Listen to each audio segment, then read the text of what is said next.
Hi everyone, today we're going to be learning about composition and framing. Let's begin with the long shot. This is an example of something you would do for a long shot for a center point perspective is when you put your subject in the middle and you have leading lines such as here with the stairway, drawing your attention to your subject, and it also creates a depth of field in the back, which is important for a long shot. And just to note that this looks like the doll is going up the stairs, and you get that information from the leading lines from the stairs because of how the lines are going up. A wide shot is when your subject is framed from head to toe. In this shot in particular, it is considered a shallow wide shot because the background has no information in it. However, it is an appropriate negative space since it is filled with other subjects. It also follows the rule of thirds and has an appropriate head space at eye level. As you can see, the doll is framed from her mid-thigh to her head. This is what you want to do if you want to achieve a medium wide shot, and this is also known as the cowboy shot. To do a medium shot, your subject must be framed from the upper body and also you must see their arms. In this scene, the doll has appropriate headroom and she is on the rightest of the vertical line on the rule of thirds, causing her to have appropriate leading space since her head is turned to the left. To achieve a close-up shot, you must film your subjects from the neck and head, as you can see with the doll, and their head is also filling the frame.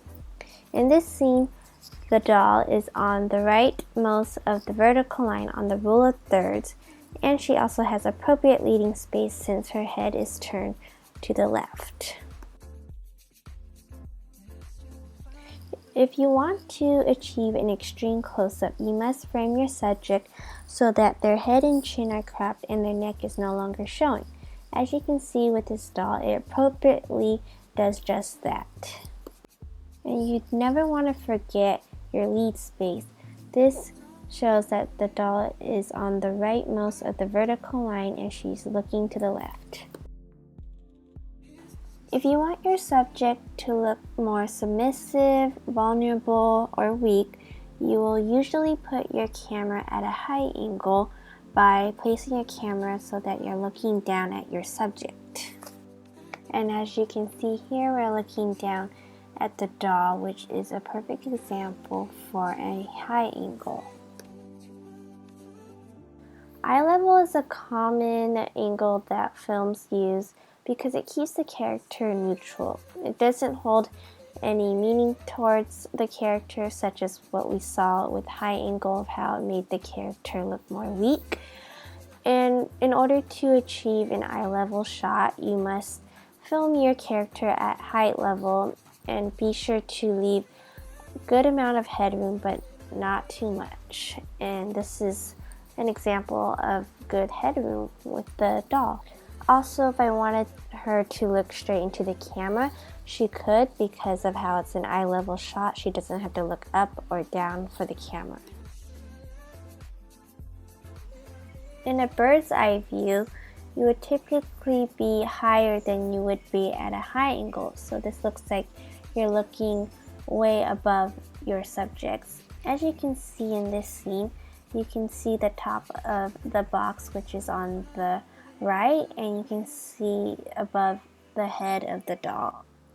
And also to note that we get to look down at the chair that we didn't get to see with the high angle.